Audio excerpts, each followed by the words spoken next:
এখন বাজে 11টা। তো 11টার সময় আমি আমার মেয়েকে ফল খেতে দিয়েছি, একটা মৌসম্বি লেবু কেটে দিয়েছি আর একটা পেয়ারা কেটে দিয়েছি। তো লেবুটা কিন্তু খাওয়া হয়ে গেছে আর এবার পেয়ারাটা খাচ্ছে। তো আমার মেয়ের পেয়ারা খাওয়াটা একবার দেখো, ও পেয়ারা নিয়েছে, ও কিন্তু পুরো পেয়ারা খায় না। আজকের ওকে ব্রেকফাস্টে ওটস দিয়েছি, তার সাথে দিয়েছি দুটো কলা। ও কিন্তু দিনে 3খানা ফল খেয়েই থাকে। মৌসম্বি লেবুটা আমি গরমকালে বেশি দিই, শীতকালে দিই না, কারণ শীতকালে ঠান্ডা লেগে যাওয়ার ভয় থাকে, তাই প্রতিদিনই মৌসম্বি লেবুটা দেওয়ার আমি চেষ্টা করি। গরমকালে ওটসটাও আমি প্রতিদিন দিই না, কারণ ওটস খেলে না একটু পেট গরম হয়। তো প্রথমে আমি জানতাম না, কিন্তু এখন আমি মাঝে মাঝে দিই যখন জানতে পেরেছি। বাচ্চাদের এই সময় তো পেট গরম বেশি হয়, আমার মেয়ের একটু পেট খারাপ গরমকালে বেশিই করে।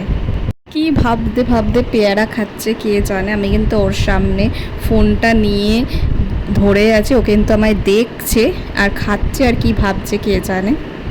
হ্যাঁ, আর একটা কথা, বাড়িতে ফল থাকলে তবেই আমি কিন্তু প্রতিদিন 3টে করে ফল দিতে পারি। যদি ফল না থাকে তাহলে দেবো কী করে।